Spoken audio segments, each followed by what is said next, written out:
going. We continue. Our next person here on page 316 is Teresa Jordan.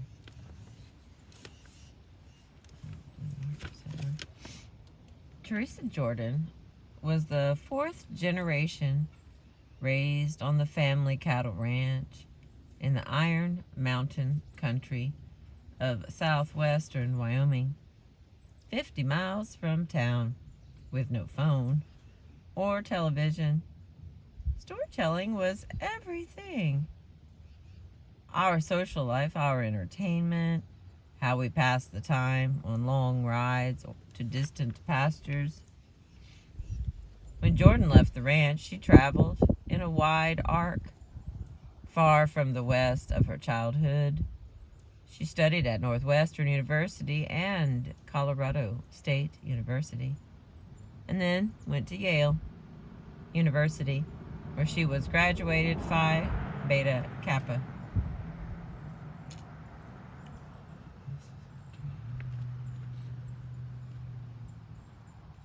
I continue. She came back to the West and traveled over 60,000 miles to interview ranch women for her amazing book, Cowgirls, Women of the American West, 1982. She is also a professional photographer whose exhibition of Western women toured many cities. More recently, she is the author of Riding the White Horse Home, a Western family album, 1993. She has edited Graining the Mare, the poetry of ranch women, 1994, and co-editor of The Stories That Shape Us, 20 Women Write About the West, 1995. Jordan has recently added a new dimension to her skills. She is a radio illustrator, along with her husband, Hal Cannon, as they do The Open Road, a regular feature for Public Radio International. In words and music, they describe the unexpected look of familiar places, from Yellowstone to Alaska, from the Grand Canyon to Hawaii. They make their home in eastern Nevada.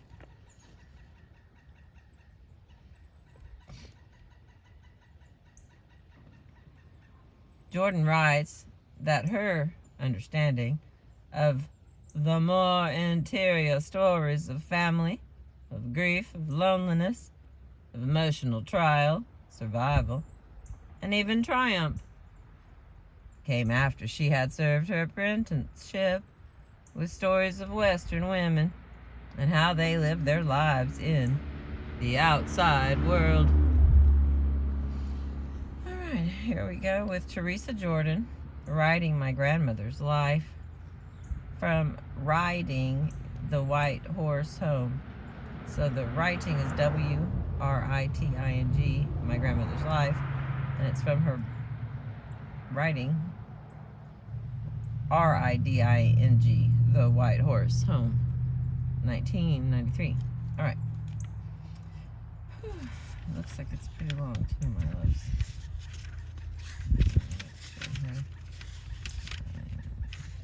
No, it's not that bad. I just skipped the blue marker. All right, here we go. Writing My Grandmother's Life. In the first photograph I have of my grandmother, she is reaching for something. 8 months old. She wears a christening gown of Irish lace and sits on a Persian rug.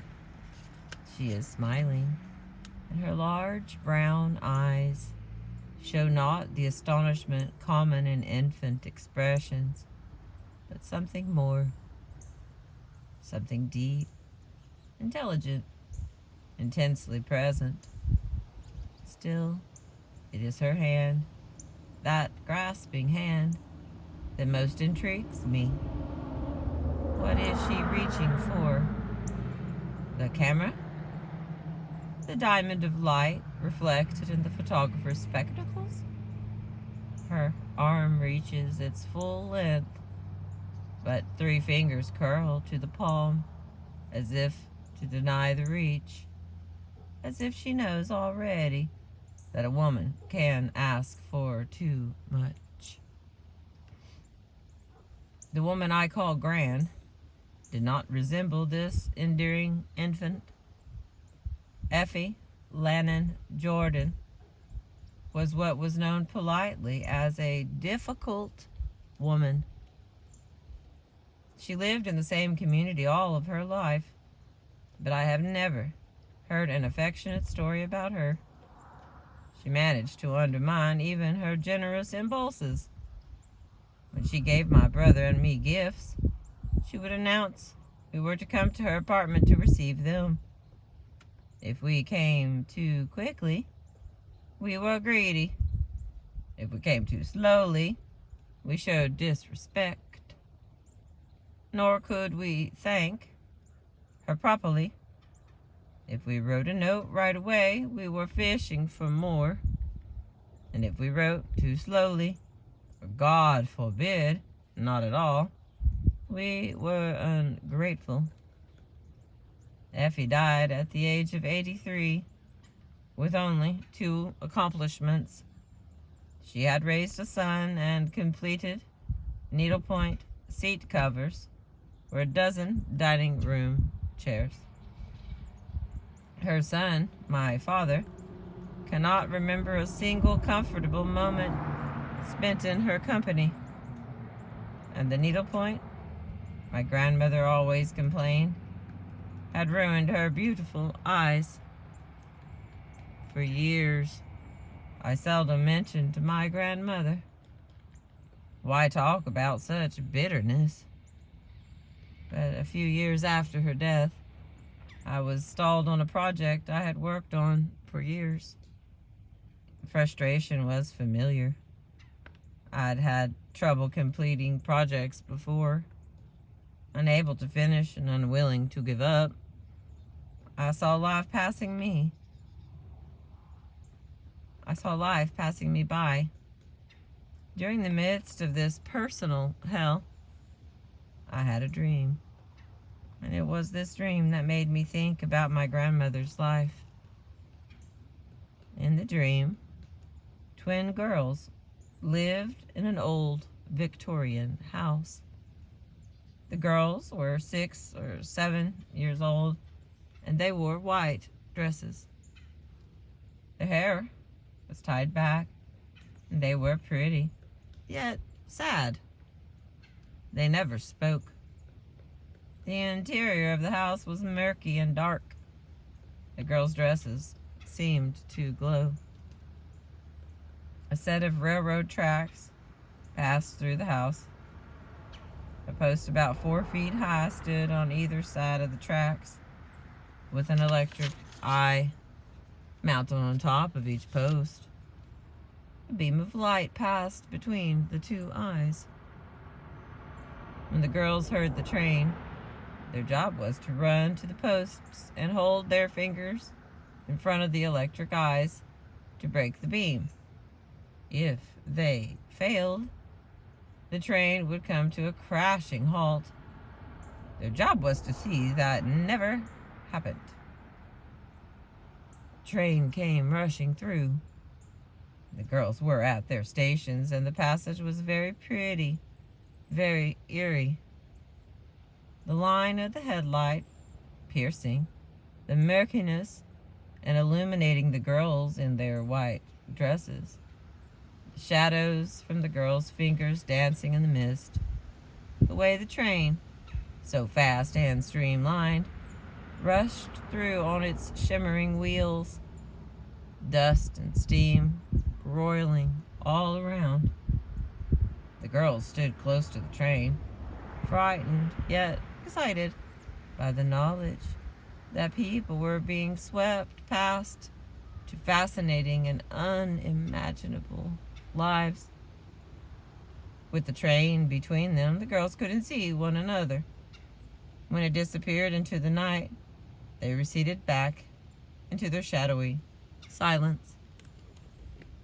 A second train approached, this time the girls didn't get to the electric eyes in time, and the beam stretched across the tracks unbroken. The engine smashed into it grinding to a screeching halt. All the cars buckled up behind. Sparks flew everywhere, and the air filled with the smell of scorched metal. The girls couldn't see one another, but they both knew that they had done something terribly wrong. The dream carried one final image. The doors to the cars were open. Girls could get on the train if they wanted to. Everything was quiet again. As long as the train stood still, its open doors beckoning, the girls couldn't see one another. I awoke with the knowledge that I had had an important dream. I didn't know who the girls were. Only the dresses were familiar. Those turn-of-the-century white dresses with broad sashes and lace trim. In my attic, I had a half-dozen apple boxes filled with family photographs. Among the photographs were pictures of girls dressed in white. I dug out the boxes and found a picture of my grandmother at the age of 3, wearing a white dress. I found, too, a snapshot of myself at the same age, taken in my grandmother's apartment. I was wearing white flannel pajamas with ribbon trim. I set the two photographs side by side. We looked exactly alike. We could have been twins. This recognition did nothing to comfort me. The worst insult one member of my family could hurl at another was, "You are just like Gran." Gran, even the word seemed acid and thin. Through the years, I had tried to eradicate anything about myself that might recall her. She was lethargic. I hardly ever sat down. She was critical. I was complimentary, sometimes to the point of obsequence. She never forgot a slight. I never held a grudge. My greatest fear had always been that Gran would somehow manifest herself in me, that I was condemned, as if genetically, to her bitterness and lethargy. I sometimes caught myself in the mirror, trying to reassure myself that I bore no trace of her cynical sneer, her perpetual pout. In my memory, Gran was a witch, ugly and mean. But I looked at her picture at age 3. She wasn't a witch then. She was beautiful, endearing, charismatic. Something had happened. I pawed through the boxes and pulled out every photograph of my grandmother. I set them out on my dining room table and arranged them in chronological order. In the earliest pictures, Effie's hands grabbed my attention. First was that christening photograph taken at 3 months, where she reached for something. In the next picture, at 1.5 years, she stood between her parents, supported by her father's arm. She looked directly into the camera. Again, those clear, perceptive eyes, and she held on to her own ear as if to say, "This is mine." In a third photograph, taken at age 3, her hands rested passively, one in her lap and the other at her side, but she looked into the camera. with complete openness and with something I could only describe as knowingness. I was struck by the personality present in those early photographs and by the undercurrent of mirth. And I noticed, too, how joy and accessibility never surfaced again. At 5, she was photographed once again with her parents, and this time a sense of wariness had come into her eyes. They still shone, but they knew something. They had seen something that they hadn't before. They revealed reticence, self-consciousness. I recognized, too, the beginning of a tightness around the mouth that she would wear the rest of her life. At 7 or 8, Effie was once again photographed alone in another white dress. She had a child's body, but the face could have belonged to someone much older. She wore a measure of determination and perhaps of rebellion. This was the first photograph where the pose seemed obvious, an important turning point, I suppose, for a woman who would become known as a great poseur. 2 school photos, sad, resigned, wary. Then came a series of 6 photographs matted in a single frame, taken with her much younger sister, my great-aunt Marge. Effie must have been about 15, and Marjorie 5. Both girls wore beautiful white dresses. Effie was alone in the first and last pictures, playing the piano. In the first, she looked at the camera. The tightness around her mouth bent into a smile. In the last, she leaned to her music in what seemed a parody of concentration. Almost all the photographs seemed staged. In 3 of the shots with Marge, the toddler seemed but a prop against which Effie could play good sister. But in 1 photograph, Effie's mask was completely absent, and she seemed as guileless as she had in her earliest portraits, but ever so much sadder.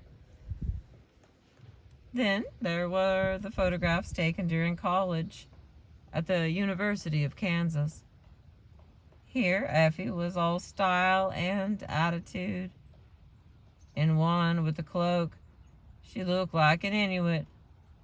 In another, hand cocked on hip and outrageous, corded cap, she looked like a flapper.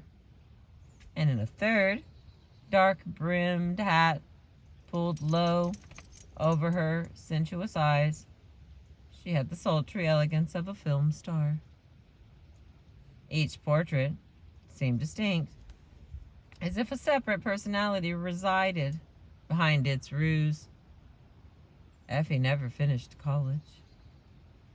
She always became too ill to take exams. She returned to Cheyenne and married my grandfather, Sonny.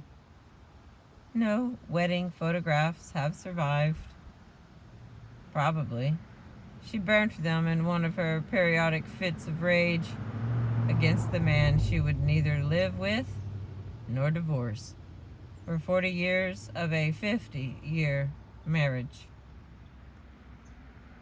The visual chronicle picked up again in the mid-20s and showed a change so pronounced as to be shocking.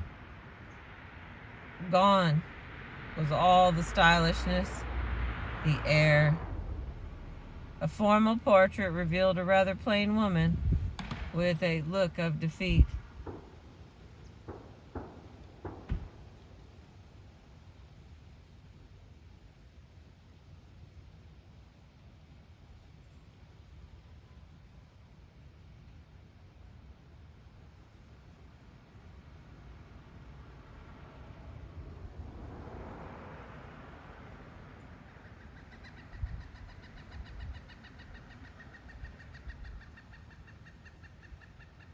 The visual chronicle picked up again in the mid-20s and showed a change so pronounced as to be shocking.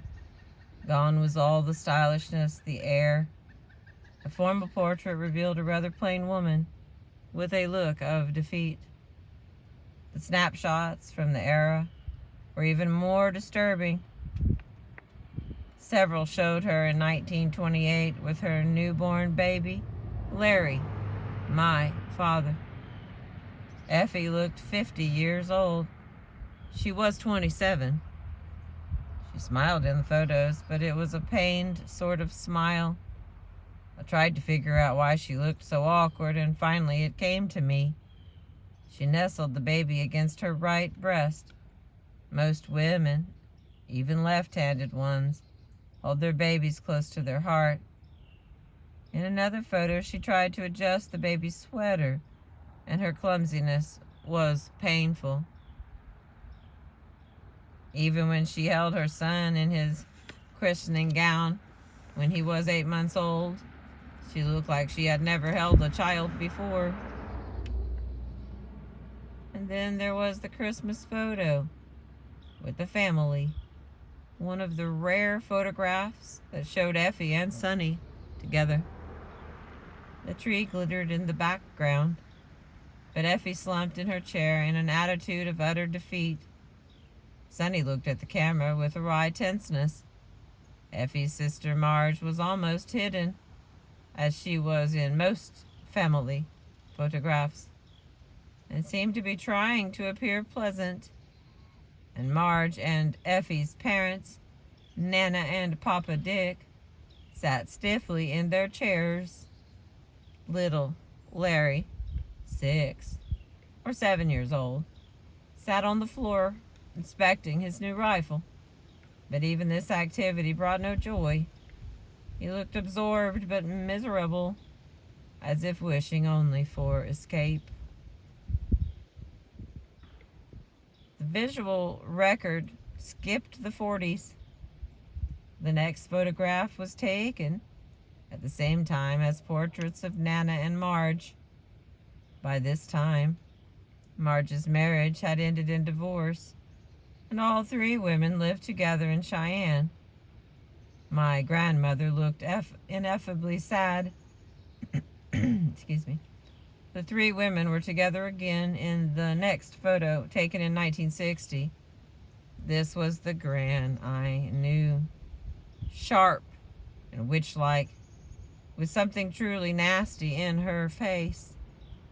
Finally, the last photos taken at my father's second wedding in 1977. Effie was short and shrunken, but in one picture she was actually laughing. In nearly 80 years of photographs, this was the only one that caught her laughing.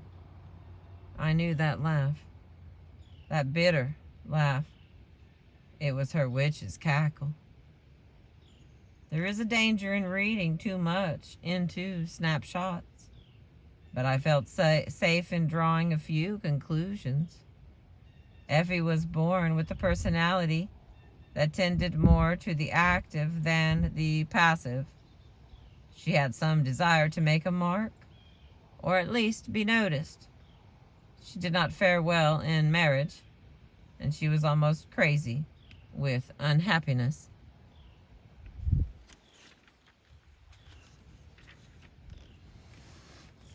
Lives do not serve as models, wrote Carolyn Helbrun in her landmark study of women's biographies and autobiographies, Writing a Woman's Life. Only stories do that. We can only retell and live by the stories we have read or heard. They may be read or chanted or experienced electronically, or come to us like the murmurings of our mothers, telling us what conventions demand. Whatever their form or medium, these stories have formed us all. Was there some clue to my grandmother in the stories that shaped her? The stories that shaped women of her time. As Helbrun noted, Until recently, a woman had only one primary story to live by, and it instructed her to put a man at the center of her life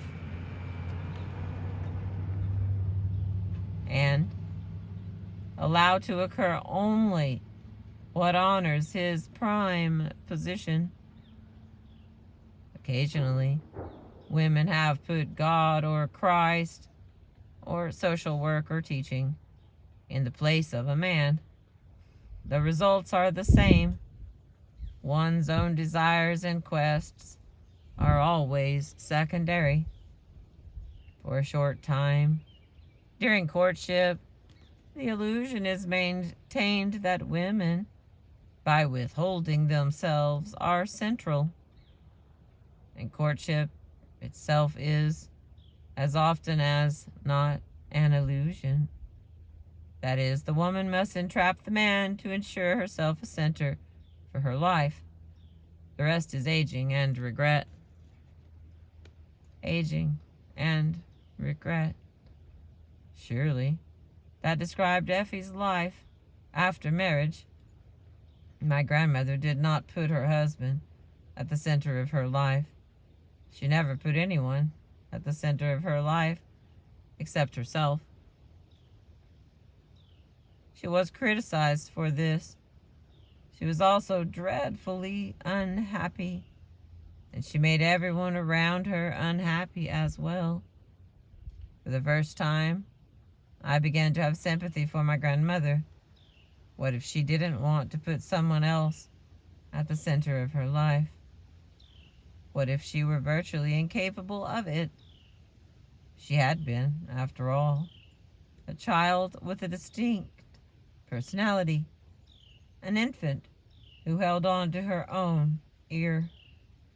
What if she wanted something that was uniquely hers? It's possible to imagine a woman my age making this choice and having a rich and admirable life. It was virtually impossible to imagine a woman, at least a conventional woman, in Effie's time doing so. ...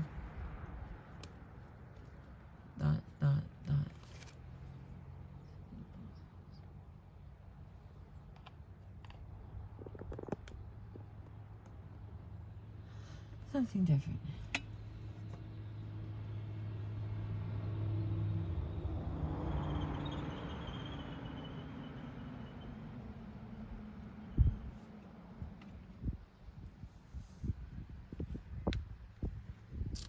Unconventionality was not the only option open to my grandmother. Many women had succeeded while living apparently within convention. Still, they did not provide stories my grandmother or other women could live by, because the stories available about them did not reveal the truths of their lives. Eleanor Roosevelt's life stood as an extraordinary model of achievement, but the story of her life stressed that she took up her work only to help her husband.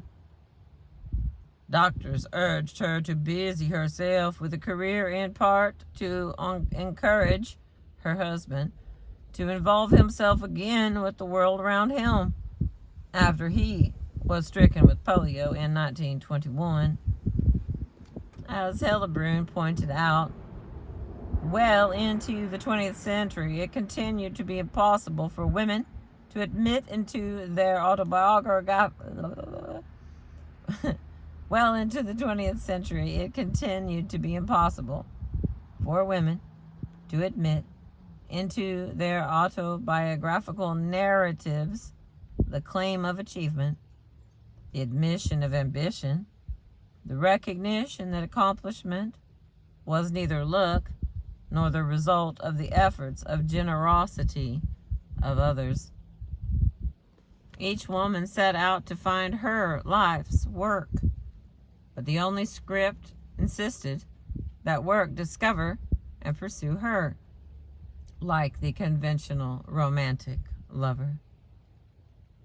I always had the feeling that Effie was angry at the world for not making her happy. I was angry at Effie for not making herself happy. I realize now that she didn't have the slightest idea what she wanted. Nothing she had seen or heard told her that happiness was her own responsibility, or that if the conventional life did not satisfy her, she should search for one that did. No wonder she was crotchety. She would have been happier had she been raised with other possibilities. She was extremely intelligent. She had an incisive wit, played a wicked hand of bridge, and would regularly recall entire passages from Wall Street Journal articles she had read weeks before. She quite possibly had other talents as well. John Briggs, in Fire in the Crucible, a study of creative genius, notes the necessity of coincidence for talent to flourish. A computer prodigy born into a culture where there are no computers, or a musical prodigy born into a family where music is forbidden, would be like sparks falling into the desert. Most often, however, the prodigy's special spark is lost because it finds no tinder. My grandmother was not a prodigy, but coincidence is necessary for more modest talents as well. Whatever embers she possessed fell in a desert where they did not extinguish so much as smolder until they marked her and everything she touched. If she had been a man, born to similar class and circumstance, she could have strode out into the world and taken hold of something that satisfied her. As a woman, she was instructed to remain passive. Everyone who talks about Gran says she really thought she was something, didn't she? And they say it. Each member of my family has said it. I have said it. With a tone of anger and bitterness. Who did she think she was to think she was so great? I've seldom heard this tone of voice applied to a man. A man who thought he was something could go out and become something. The only thing Effie could become was the wife of a man who was something. Her culture instructed her to stand mute in the shadows and make it possible for someone else's train to speed through. It's easy to be angry at her for not making the best of the situation, finding a way to be happy within marriage or club work or social causes. So very many women did, and yet many women didn't. As I began to talk about my grandmother, I was constantly told, I had a grandmother like that. Or, are you writing about my great aunt? 1 out of 5 women my age will never marry. Demographics play a role, but a good number of contemporary women choose not to marry because marriage is not the context within which they want to live their lives. The shoe doesn't fit, so they don't wear it. Few women my grandmother's age had that choice.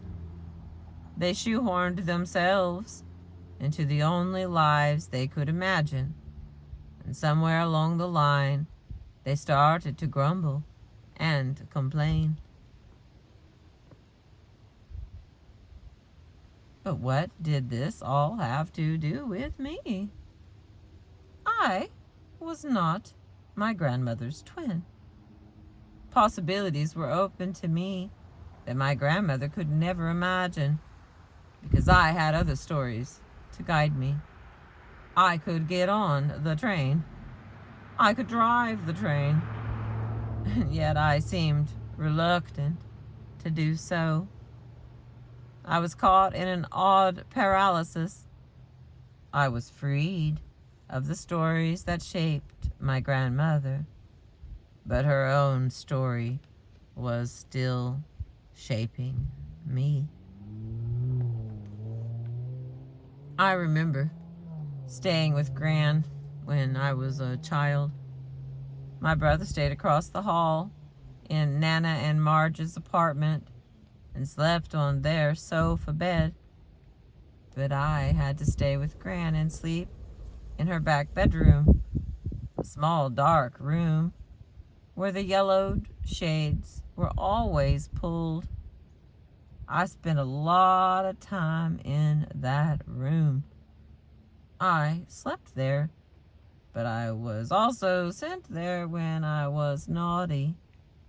Gran kept one of her cherished dining room chairs in that bedroom, and she would set me down on it in the corner. Plastic seat cover that protected the needlepoint had gone brittle with age and bit into my legs, even through my clothing. The room was dark, and the word comes to me now, murky. It smelled of cracked plastic and of the cigarette smoke that permeated everything in the apartment. I could never please my grandmother, and she often disciplined me, digging into my shoulder with her long red fingernails, shaking me the way a mother cat will shake a kitten. "You always have to have the last word," she'd tell me before she banished me to the bedroom. "You really think you're something.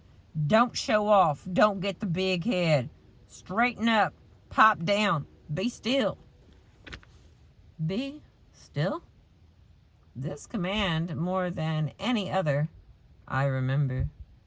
I remember her own extraordinary stillness as she sat day after day during her last decades in her light blue, crushed velvet recliner, perfectly motionless, except for the gesture it took to change channels with her remote control, or light another cigarette and suck it down. She would exhale smoke from her mouth and then inhale it through her nostrils. "The French do it this way," she told me once. As an adult, I had fought against her stillness, tooth and nail. I was so seldom still that my cats had a preternatural preference for company.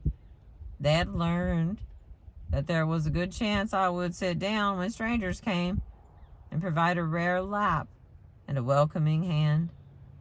But I was not accomplishing what I most wanted to achieve, and the reason was more complex than the messages my grandmother passed down to me so directly. The simple fact was, I feared ending up miserable and alone. I had stories of female success that gave me alternatives inconceivable for my grandmother. But the most powerful of stories, the family stories, did not give me examples of individual success intertwined with love. The stories that had shaped me informed me that I could have personal accomplishment or a happy marriage. I could not have both.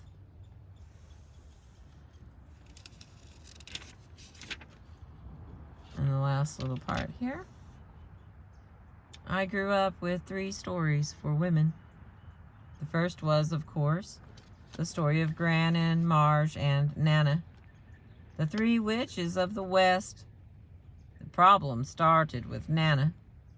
She was so powerful, She chased the priest away, and so controlling, she wouldn't let her daughters go, and extended through her daughters and their failed marriages. In the story the family told about them, they were managerial women. They put themselves before their partners. They wanted to be in control of their own lives. The second narrative was my mother's story, a traditional marriage. My mother was happy in her marriage and felt fulfilled as a full-fledged partner in the family enterprise. Still, it was my father's enterprise. Without him, the ranch meant little, and she would not have kept it. Her creative accomplishment was the life they had built together. My parents talked openly about death, and my mother often expressed the desire to die first. If my father were to precede her, she would have lost the center of her life. The third story was that of my great-aunt Marie's marriage to John Bell. I doubt John was an easy man to live with. Surely by today's standards, he was supremely self-centered. But Marie found with him the way to create the life she wanted. The success of their widespread business dealings was due to John, but the ranch was largely Marie's accomplishment. Marie herself, though, took no credit and asserted no visible authority. I can't remember Marie ever giving me a direct order, a man who worked for her for 30 years once told me.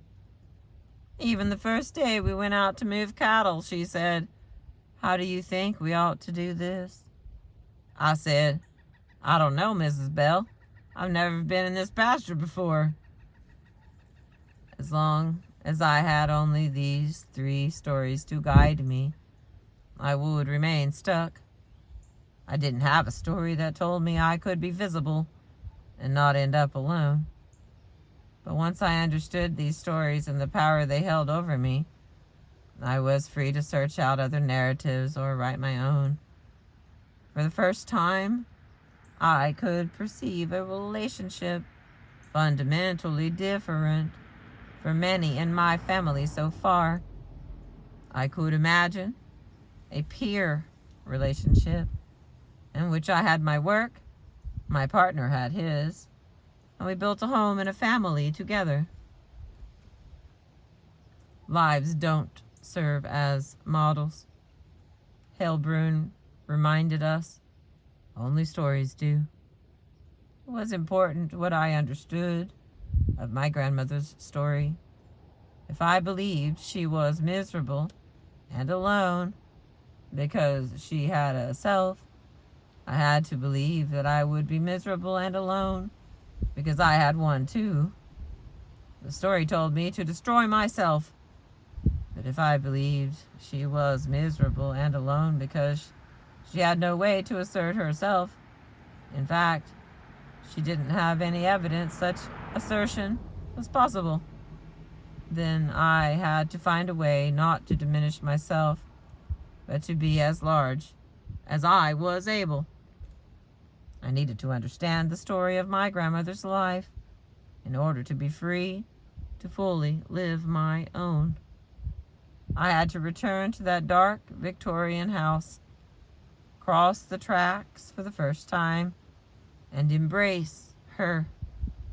Then I could get on the train.